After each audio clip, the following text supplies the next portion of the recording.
তাড়াতাড়ি খাও খাও খাও। ও বৌমা, আমি সারাদিন রোজা আসছিলাম, আমি খাবো না, আমার খিদা লাগছে। কেন আপনার কি চোখ নাই? এই যে দেখেন পানি দেখছেন, এই পানি খান, পানি খাই ইফতার করেন।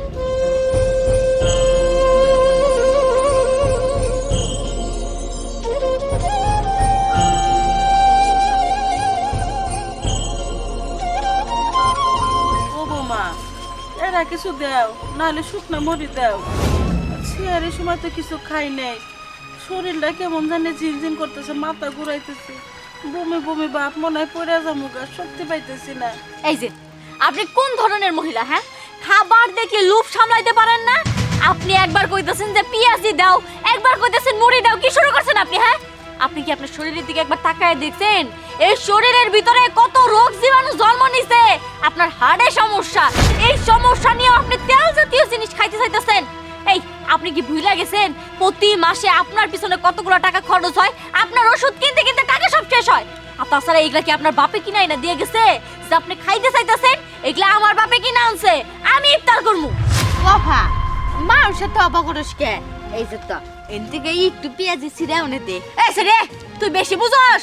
এমনিতেই সমস্যা, যে পরিমাণ গ্যাস্ট্রিকে ধরছে, এখন এটা যদি খায় গ্যাস্ট্রিকে চাপ দিয়ে যদি মরে যায় তখন দায় ভাই কেমন নিব? হ্যাঁ, বাবা আবারও না গ্যাস্ট্রিকের সমস্যা, যদি তেল আলাদা জিনিস খা মরে যায় তাহলে কি পাবো?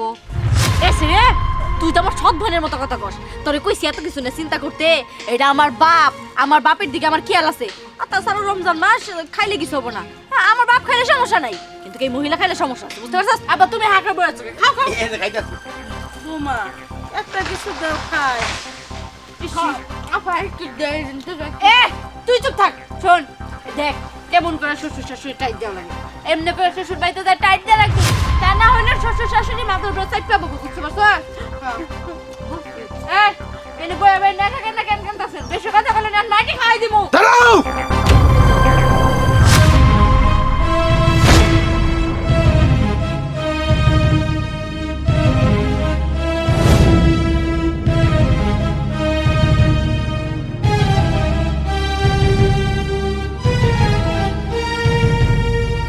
রাসেল, তুমি বিদেশ থেকে কখন আইলা?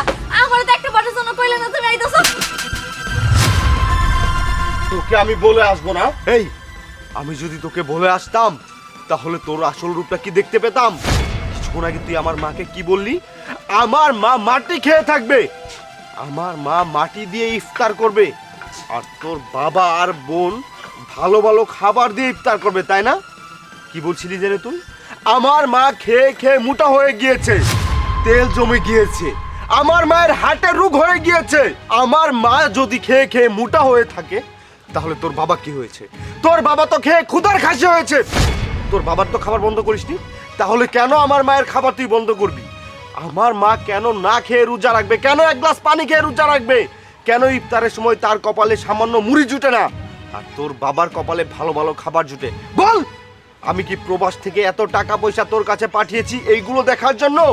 আরে যাওয়ার আগে আমি তোকে বিশ্বাস করে আমার মাকে তোর কাছে আমানত হিসেবে রেখে গিয়েছিলাম, আর তুই সেই আমানতের খেয়ানত করেছিস।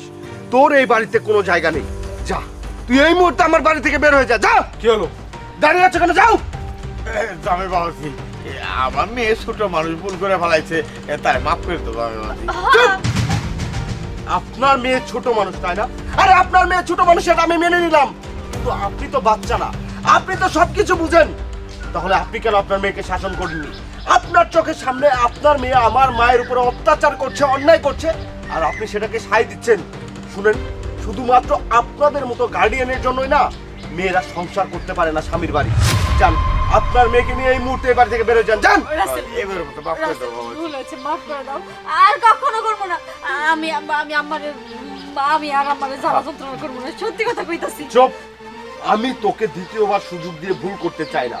আমি যখন আবার বিদেশে চলে যাব তুই আবার আমার মায়ের উপর অত্যাচার করবি, সেই সুযোগ আমি তোকে কখনো দিব না। তুই তোর বাবা আর বোনকে নিয়ে এই মুহূর্তে এখান থেকে বের হয়ে যাবি, তা না হলে কিন্তু ঘাট ধাক্কা দিয়ে বের করবো। যা। পরে রাত ভাঙলাম না মামা, রাসেল এটা কি করলি? ঘরের লোকের বাই করে দিলি। মা, আমি যেটা করেছি এখন ঠিক করেছি। এই কাজটা আমার আরো আগে করা উচিত ছিল, যদি আমি জানতাম আমি সেটাই করতাম। আমি এত কষ্ট করে প্রবাস থেকে টাকা পাঠিয়েছি, আর সেই টাকার খাবার যদি আমার মা না খেতে পারে তাহলে সেই টাকার কোনো মূল্যই নেই আমার কাছে। বুঝছি বাবা, তুই আমার অনেক ভালোবাসিস। মাথাটা ঠান্ডা কর, পরে বৌমারে নিয়ে আসিনি, ঘরে চল। না মা, ওর বিষয়ে তুমি আর কোনো কথা বলবে না, চলো ঘরে চলো।